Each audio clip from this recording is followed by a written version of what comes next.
Our theme for this year has been reimagining a new and inclusive future. And this expo has allowed us to envision how technology can be utilized to create a more equitable future where no one is left behind. We thank our keynote speaker, Dr. Ardoon, and the reactors of that morning, Ryan and Terrence, at a time when the ethics of artificial intelligence focus on how it can be used to, take away work from some people or infringe on the intellectual property of others. Dr. Ardoon showed us examples how it can also be used to close gaps and inequalities, such as one example where a visually impaired man used AI to better maneuver in a world that is built for those of us that can see.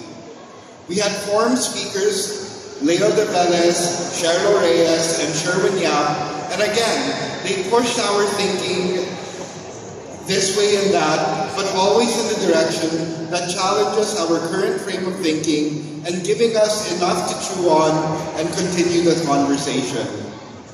And who can forget the Guild Awards? Hearing from our two speakers, Gustavo Gonzalez of the United Nations and Yusek Malu Ernie of DNR, who had also previously, before government, led LCF for quite a while. In fact, before my time in joining LCF.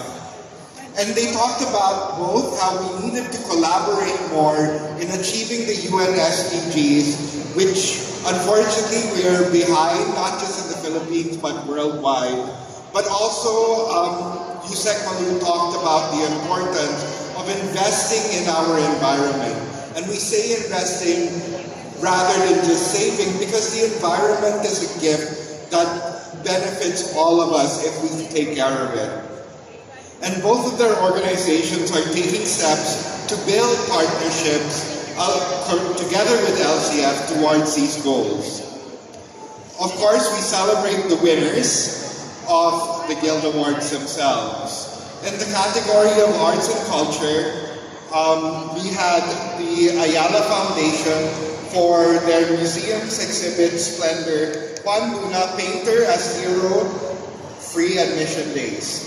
For education, the winner was Skills Technical Vocational Livelihood Senior High School Program by Primary Structures Foundation. For enterprise development, the Shell Foundation won for the Livewire Acceleration Program. For environment, the winner was Metro Pacific Investments Foundation for enlarging our blue footprint for Philippine marine biodiversity.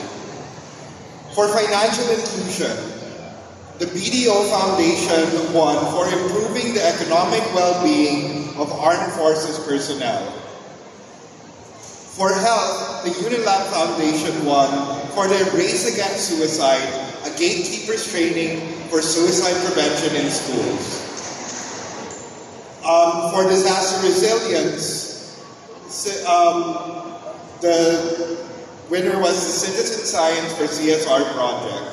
And finally, probably the most meaningful, because of the goal of LCF to bring together different foundations and companies for collaboration, for the winner in the collaborations category was Waste Management Made Easy, establishment of Bantay Kaapagay Advocacy Group for Community Waste Management, a partnership of the ICCP Group Foundation and Coca-Cola Foundation Philippines. So yesterday that was the first day. Yesterday, our second day, we had our breakout sessions, and they were just as interesting and exciting.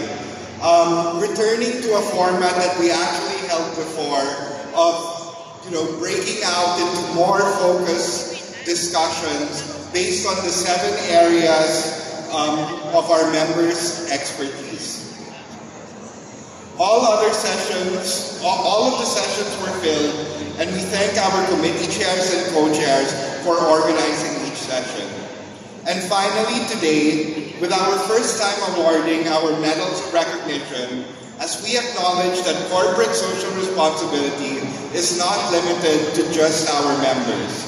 Congratulations to all of the winners, and we hope to work with you in the near future, hopefully as fellow members in the LCF.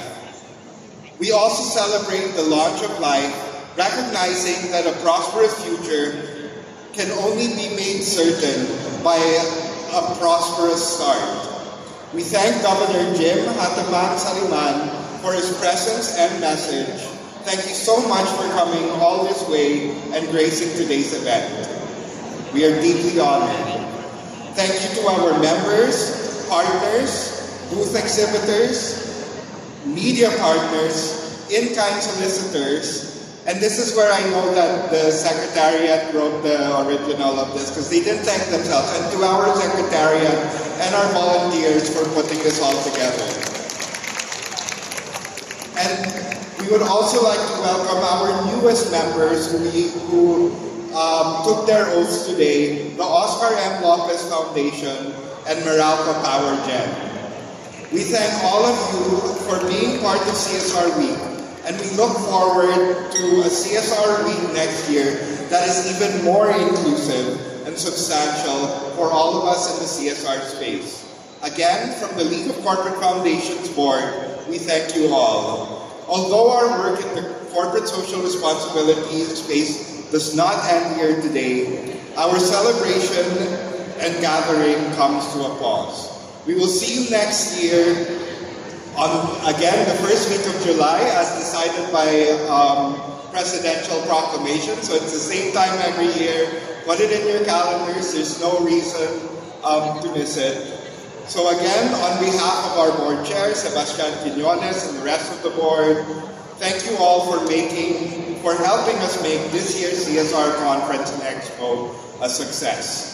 While the conference is over, let it serve as a catalyst to continue our work in building a more equitable and inclusive future.